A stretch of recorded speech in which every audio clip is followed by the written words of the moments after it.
Thanks for joining me as I try and restock my pantry. Today we're going to be canning potatoes. So we're just going to start peeling. Oh, and are you a peel forward type of person or a peel back? I know people that do this. They think it's easier, but I just nicked my finger. That's why I peel forward. So right now we're just going to start cutting the potatoes. I think I'm gonna cube them a little smaller than I did last time.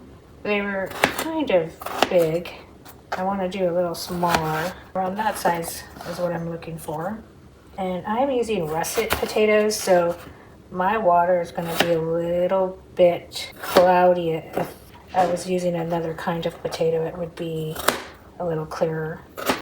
We're doing the hot pot method, and so we need to cook them about 2 to 3 minutes, and that's basically to get the starch out. They did boil for a couple minutes.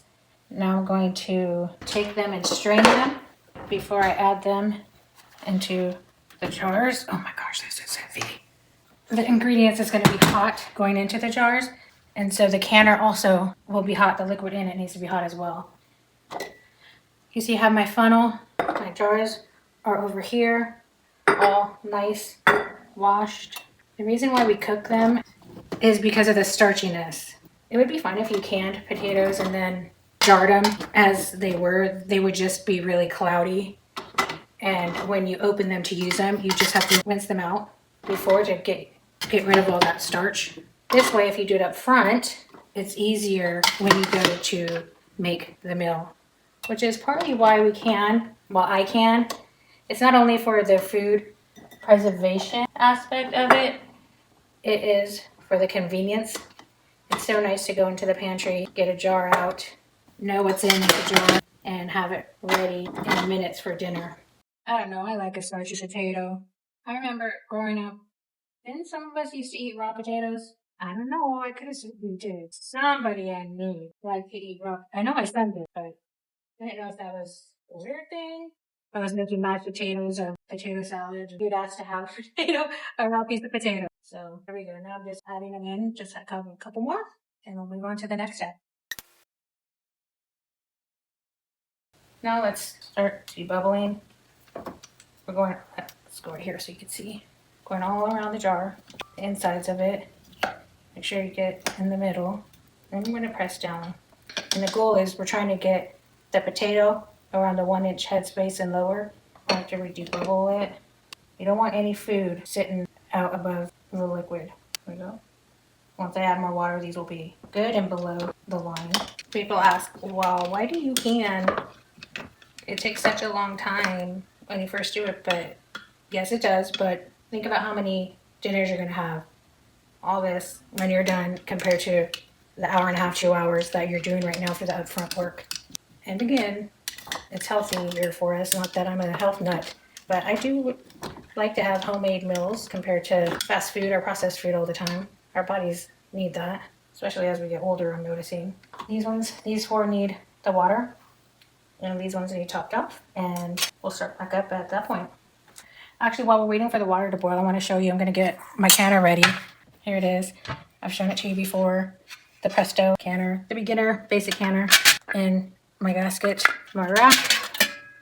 This is the canner rack that comes with the actual canner. That always goes on the bottom because we need a level between the bottom of the pan and the jars from the processing. Right here is my gasket, and I found that sometimes, for whatever reason, this doesn't go into place automatically if I just leave it. If I put it in here and package it away, sometimes it'll get stuck in a position. I don't know why, but I like to put it away, store it without this in the lid, so that way I can make sure that I can put it, adjust it as needed, and I won't have to stop in the middle of canning and realize, oh, my lid's not closed right. And so last video I wasn't able to show you either. Sometimes this air knob gets, I don't know, clogged somehow, and it also won't let this knob pop up. When that happens, that helps you notify it's pressurized in there. So you always want to make sure that's clean, and I've said before, just look through that hole, make sure you can see the other side. So now we're going to get the 3 quarts of water into our canner. Now I'm debubbling. I don't know if you can see, but you see all those air bubbles coming up to the top? That's the reason why we do this. Air bubbles. Wipe off the top with vinegar. We could just do it with a wet paper towel because there's no grease. I should be teaching you the correct way, and that's to measure. So, yes, 1 inch. This one has a little bit on. We are good. Now we're putting the lids on, finger tight. Make sure it sits on there nicely. So here's my V over here. Lift this up. Sorry, I like to have it on the left side. I don't know if you could see in the camera. There's a V. Anyways, line it up, the V. Now we wait for the 10 minutes of continuous air release to happen before we can put on the regulator, weight regulator.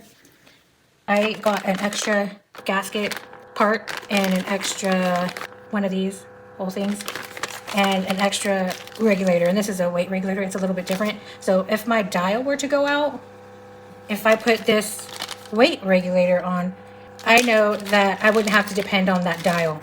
I could still just put this on there and take off how many pounds I didn't need.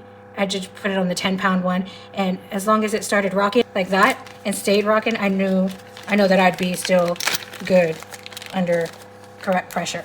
So that's just a good rule of thumb. Always keep a spare parts for your canner. There it is. It's steady. So now we're going to set the timer for 10 minutes. Oops. See you in 10 minutes. You guys are almost ready. There's 20 seconds. So see this button back there? I don't know what to call it. But as soon as that pops up, that's confirmation too. Sometimes it always doesn't happen, but it's confirmation that we're ready to put our regulator on. That just wants to pop up.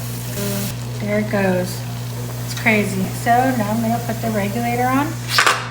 And now I'm going to wait for my pressure to come up between 10 and 11 pounds for my area, which is Texas. So you guys, while we're waiting for that to come up to pressure, I'm going to show you the book that I'm using today, the Amish book. Guys, welcome back.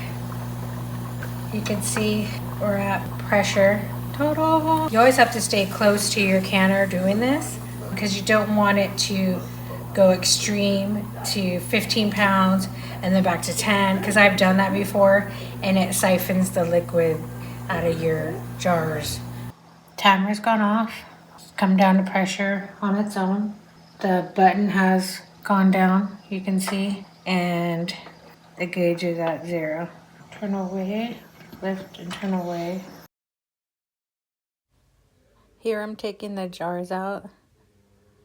They smell good. They look good. Just gotta be careful you don't burn yourself.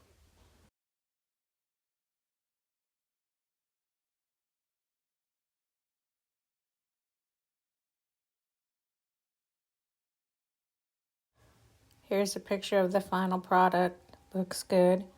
Don't forget to label and date your jars before putting them on the pantry. You like the snowman? We're gonna cook potatoes with the snowman.